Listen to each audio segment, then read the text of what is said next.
In this video, we're going to talk about HIV/AIDS. HIV/AIDS is extremely important to global health because it is one of the biggest causes of morbidity, of illness, and mortality around the world, and especially in sub-Saharan Africa.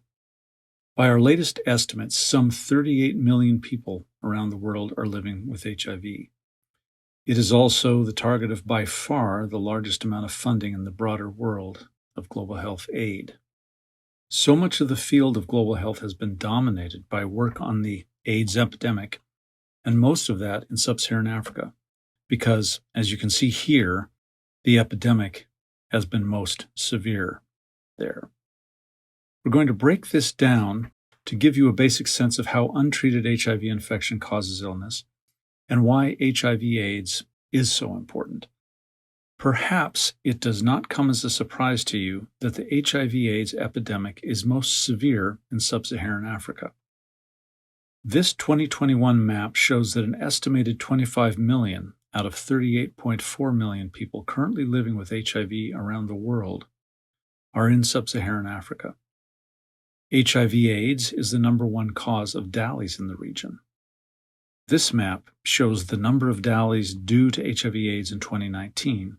And you can see that the countries in yellow and red on the African continent have 3.5 million to 8 million DALYs compared to those countries in the blue color, which have much less. This is a 2019 view of the HIV epidemic around the world. You can see the darker the red, the higher the prevalence rate. This map shows even more clearly the distribution of HIV in sub-Saharan Africa, especially the southern part of Africa, which is where we see the highest HIV prevalence rates. South Africa is now the epicenter of the HIV/AIDS epidemic, with a nearly 20% prevalence rate among adults. Other southern African countries range from 10 to 15%. However, it is much less severe in parts of West Africa, where prevalence is below 1% in some areas.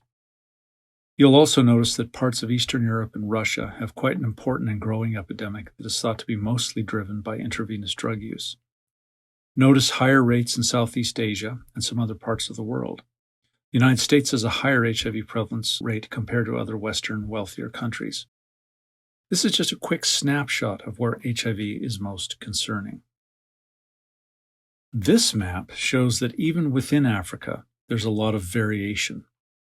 The map provides much more detail for local HIV prevalence variation within countries.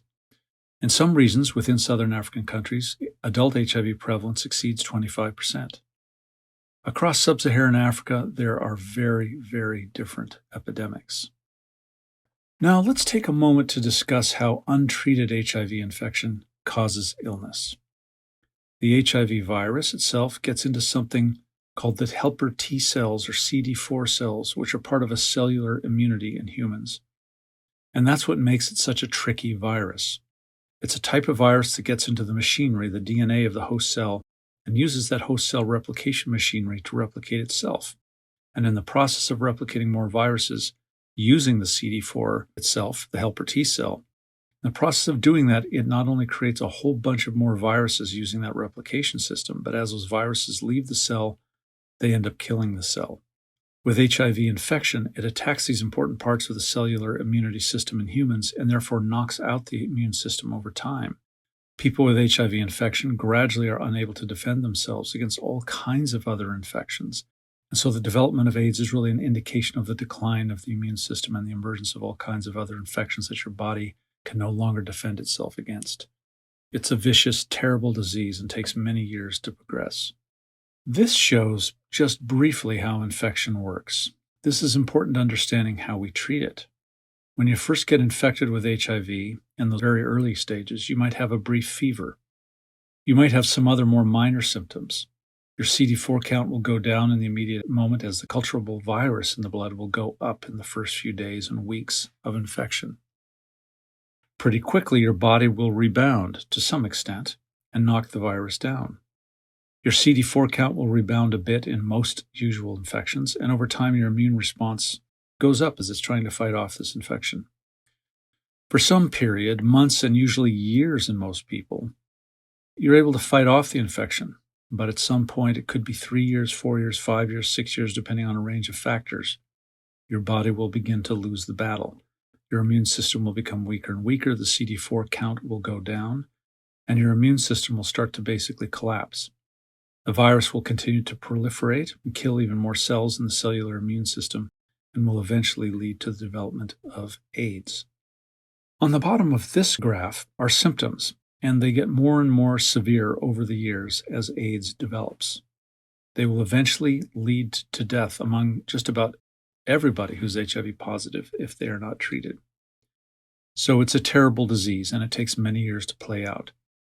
There is a period when a person who's HIV positive may not feel any symptoms at all and might feel completely healthy, completely normal, because the virus is being kept at bay by the immune system. But at some point, years into the infection, they will start to get sick because the immune system is collapsing. This map shows the estimated number of adults and child deaths of all ages due to AIDS globally from 1990 through 2021. As you can see, starting in 1990, the number of deaths started to just shoot up. So by 2005, it was over 2 million deaths per year, the great majority in sub-Saharan Africa. But the good news is that mortality started to decline by 2006 with the scale-up of antiretroviral therapy, or ART, to treat HIV infection. We'll be discussing this progress elsewhere in the course. So this was obviously a public health catastrophe, a humanitarian disaster that required a huge response. Because of such high mortality, the impact on life expectancy was quite severe. This shows the decline in life expectancy in 10 mostly southern African countries from 1985 until about 2000. This graph shows life expectancy dating back to the 1960s for select sub-Saharan African countries. If we look at the 1970s, even 1980s, places like Botswana, Zimbabwe, and South Africa had a life expectancy of 60-plus years, which is comparable to some Eastern European countries and other middle-income countries around the world. We see that plummeting by the 1990s and into the 2000s. Life expectancy goes down to just unbelievably low levels in many countries. Notice in Zimbabwe, it declined to about 40. Looking back at the graph of the 10 sub-Saharan African countries, you can see that now, as a result of HIV/AIDS treatment and care, ART, we think the life expectancy has improved substantially in the region. But this was what we were facing back in the early 2000s. HIV is also important because of the people that tend to die from it more often. This graph here is contrasting the percentage of deaths by age group in southern Africa, where you have the highest HIV prevalence rates, where from 1985 to 1990, before the AIDS epidemic was really having a huge impact in terms of mortality, you can see that most deaths were in the under 5-year-old range. That's 0 to 4. So over 25% of all deaths in a given year were attributable to under 5 deaths, small kids, small children. The elderly also make up the biggest percentage, and this is very much like the rest of the developing world. Most deaths are concentrated in infants and under 5 kids and in elderly people. But notice in 2000 to 2005, before treatment was widely available, in the light blue bars, we find that the greatest proportions of deaths were in the 20 to 29 and 30 to 39 age groups, and even in the 40 to 49 age group. That reflects a shift where total mortality is happening. It's happening more in those mid-range adult groups, and that has a huge impact on society. Those are the people that are producing food, earning incomes, taking care of children, taking care of old people, the economically active population. This shows the huge impact of untreated HIV and how it can create real economic crises. This can lead to something that some scientists call the new variant famine, a type of AIDS shock that really undermines food security. Because of adult mortality, there's a household labor shortage. There's a loss of assets and skills. We often find it school teachers, police, and other people with important jobs in society that are dying at high levels, creating a huge loss to society. There's also the burden of care for sick adults and orphan children. Who's going to take care of those people? That work falls on those who are surviving. Then there's a very vicious interaction between malnutrition and HIV. As less food is being produced, people are getting more hungry because people are dying of HIV. That makes people more vulnerable to infection. If you're malnourished, you're more likely to get infected. So you get a vicious cycle that worsens the burden of disease. To summarize, we covered how untreated HIV infection causes illness and why HIV/AIDS is so important.